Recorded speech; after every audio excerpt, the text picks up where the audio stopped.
ఏంటి? కుబేరుడు ఒక దొంగ? కుబేరుడికి అంత సంపదనిచ్చింది పరమశివుడా? కుబేరుడు పూర్వజన్మలో గుణనిధి అనే ఒక బ్రాహ్మణుడు కుమారుడు. అయితే అతను జూదం మరియు విలాసాలకు అలవాటు పడి చెడు అలవాట్లను నేర్చుకుంటాడు. ఈ విషయం తెలిసినటువంటి వాళ్ళ తండ్రి ఇంట్లో నుంచి బయటకు పంపించేస్తారు. అలా బయటకు వెళ్ళినటువంటి గుణనిధి 3 రోజులుగా ఆకలితో ఉంటారు.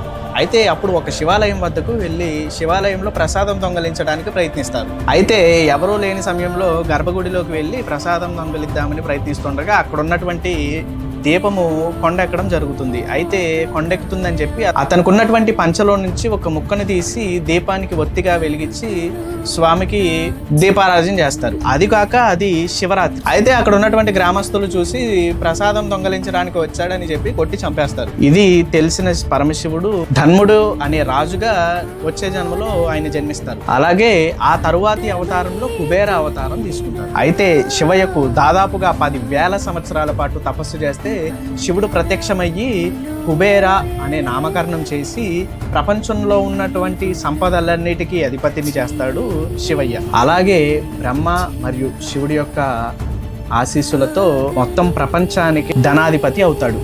ఇలా కుబేరుడు ధనానికి అధిపతి అవుతారు. లక్ష్మీదేవి ఐశ్వర్యానికి స్వరూపము కాగా కుబేరుడు ఆ సంపదలన్నిటిని రక్షించడానికి ఉండేవాడు. ఇలాంటి విషయాలు ఇంకా ఎన్నో తెలుసుకోవాలంటే మన అకౌంట్ని ఫాలో చేయండి.